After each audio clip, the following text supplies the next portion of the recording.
Hi yours, போன வீடியோவில் சந்திரன் ஆண் வேடத்தில் இருக்கிற நந்தினியை பார்த்து நீங்க விருந்தினராக இருக்கிறதுனால தான் நான் உங்களை தாக்கல, இல்லாட்டி உங்களை தாக்கியிருப்பேன் அப்படின்னு சொல்லிட்டு மலைக்கேதுவை பார்த்து கோவப்படாதீங்க, அமைதியாக உட்காருங்க அப்படிங்கிறாரு. இதோட நம்ம பார்த்துருந்தோம். இதுக்கப்புறமேட்டு என்ன நடக்குது இந்த வீடியோவில் பார்ப்போம். இதுக்கப்புறமேட்டு மணிப்பெண்கள் மலைக்கேதுவோட கோப்பையிலையும் நந்தினி கோப்பையிலையும் மதுபானத்தை ஊத்துறாங்க. மலைக்கேதுவோ அதை அருந்துறாரு. ஆனா நந்தினி மட்டும் அந்த கோப்பையில இருக்கிற மதுபானத்தை செடியில ஊத்திட்டு கோப்பையும் கீழே போட்டுட்டு என்னோட முயற்சி எல்லாம் தோல்வி அடைஞ்சிருச்சு, இப்ப நான் என்ன செய்யறது அப்படின்னு யோசிச்சுட்டு இருக்காங்க. இதை பார்த்த சந்திரன் நந்தினியை பின்தொடர்ந்து வந்து என்ன இளவரசரை இப்படி செஞ்சிட்டீங்க அப்படின்னு சந்திரன் சொன்ன உடனே நந்தினி பதறி போய் திரும்புறாங்க. நீங்க சொல்றது எனக்கு புரியல அப்படிங்கிறாங்க. அது ஒண்ணு இல்ல, நான் உங்களுக்கு கொடுத்த மதுபானத்தை நீங்க எதுக்கு செடிக்கு ஊத்திட்டீங்க அப்படின்னு சந்திரன் கேட்டோடனே, இந்த விழாவுக்கு இந்த செடி ரொம்ப அழகா இருக்கு, அதனாலதான் சிறிதளவு இதுக்கு நான் மதுபானத்தை கொடுத்தேன் அப்படின்னு சொல்லிட்டு அந்த இடத்து விட்டு பார்க்கறாங்க.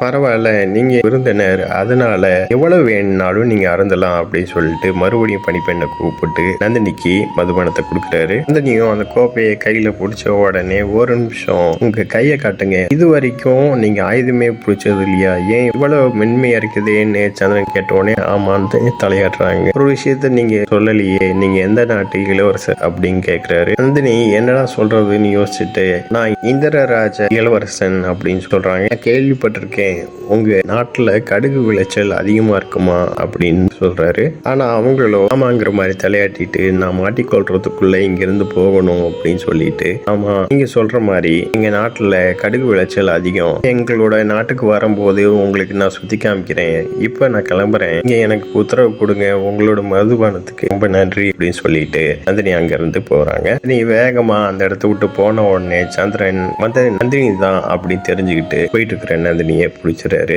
என்னால உன்னையே கண்டுபிடிக்க முடியாது அப்படின்னு நினைச்சுக்கிட்டியா, மதுபானத்தை அருந்தாம நீ செடியில ஊத்துனப்பயே தெரிஞ்சுக்கிட்டேன் நீ தான் வந்திருக்கேன், நீ ஒரு முட்டை, இந்த ராஜ்யம்ங்கிற ராஜ்யமே கிடையாது, அப்படி இருக்கிறப்ப எப்படி கடுகு விளைச்சல் இருக்கும், போன தடவை நீ மாறுவேடத்துல வந்தப்ப பிடிச்சிட்டேன், இந்த தடவை நீ மாறுவேடத்துல வந்தேன்னா நான் பிடிக்காமையே இருந்துருவேன், மரியாதையை சொல்லு, நீ எதுக்கு அந்த விழாவுக்கு வந்த அப்படின்னு சந்திரன் கேட்டோடனே நந்தினி சொல்ல வராங்க. அதுக்குள்ள சந்திரன், ஒருவேளை நீ மலைக்கு எதுவே நீ அவமதிக்கிறதுக்காக அங்க வந்தியா அப்படின்னு சந்திரன் கேட்டோடனே, சந்திரா அப்படின்னு நந்தினி சொல்ல வர, நான் உன்கிட்ட ஏற்கனவே சொல்லிட்டேன், இந்த விஷயத்துல நீ தலையிடாத அப்படின்னு சந்திரன் சொல்றாரு. அதாவது மலைக்கு எதோ அப்படின்னு சொல்லிட்டு நந்தினி சொல்ல வர நேரத்துல என்னோட கேள்விக்கு நீ பதில் சொல்லு அப்படின்னு சொல்லிட்டு சந்திரன் தொடர்ச்சியா கேள்வி கேட்டுட்டு இருக்காரு. நந்தினிய பதில் சொல்ல விடாம ஒரு கேள்விக்கு பதில் சொல்லு, கேள்விக்கு பதில் சொல்லுன்னு தொடர்ச்சியா சொல்லிக்கிட்டு மயக்கம் போட்டு நந்தினி மேல ஒழுகிறாரு. நந்தினி அதுக்கப்புறம் சந்திரா சந்திரனை எழுப்பி பார்க்கறாங்க.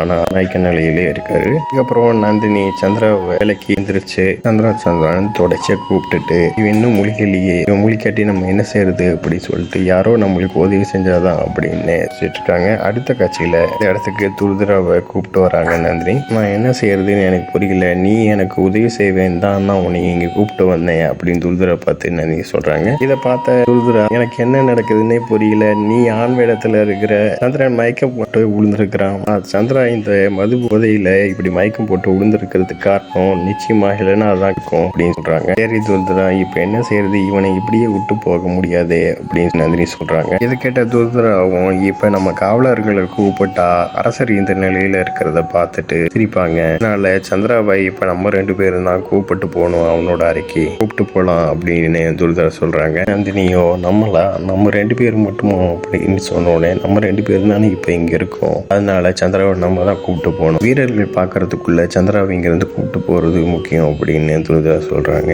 நந்தினி என்னால முடியாது அப்படின்னு நிறைய தடவை தயக்கப்பட்டு சொன்னாலும் நந்தினியும் துருதுராவும் அந்த இடத்துல இருந்து சந்திரனை கூப்பிட்டு போறாங்க. கூப்பிட்டு போற நேரத்துல அந்த இடத்துல காவலர்கள் 2 பேரும் நிக்கிறத பார்த்த உடனே துருதுரா நந்தினியும் சந்திரனும் ஒரு இடத்துல நிக்க வச்சுட்டு காவலர்களை பார்த்து, இங்க என்ன செஞ்சுட்டு இருக்கீங்க, அங்காவ அப்படின்னு சொல்லிட்டு, பட்டத்தரசி அதிக பாதுகாப்பு வேணும்னு சொல்றாங்க, அதனால அங்க போய் நில்லுங்க அப்படின்னு அங்க இருக்கிற காவலர்கள்ட்ட சொல்றாங்க. இதை கேட்ட காவலர்களும் அந்த இடத்த விட்டு போறாங்க. இந்த நேரத்துல நந்தினிட்ட இருந்த சந்திரன், எனக்கு சூழ்ச்சி சேர நீ எதுக்காக அங்க வந்தன்னு மயக்கத்துல நந்தினிட்ட கேக்குறாரு. காவலர்கள் அங்கிருந்து போன உடனே சந்திரனை நந்தினியும் துருதுராவும் இருந்து கூப்பிட்டு போய் சந்திரனோட அறையில படுக்க வைக்கிறாங்க. இதை பார்த்துட்டு அந்த இடத்துக்கு வர ஹெலனா, என்ன நடக்குது இங்க அப்படின்னு கேட்ட உடனே துருதுராவும் நந்தினியும் பயப்படுறாங்க. யாரு இந்த ஆளு அப்படின்னு எல்லாம் கேட்ட உடனே நந்தினி அவங்களோட மீசையும் தாடியும் இல்லாத பார்த்து யோசிக்கிறாங்க என்ன பண்ணான்னு. இதோட இந்த எபிசோட் முடியுது. நெக்ஸ்ட் எபிசோட்ல பார்க்கலாம். இந்த சேனல் சப்ஸ்கிரைப் பண்ணுங்க, பெல் பட்டனை பிரஸ் பண்ணுங்க, லைக் பண்ணுங்க, ஷேர் பண்ணுங்க. தேங்க்யூ.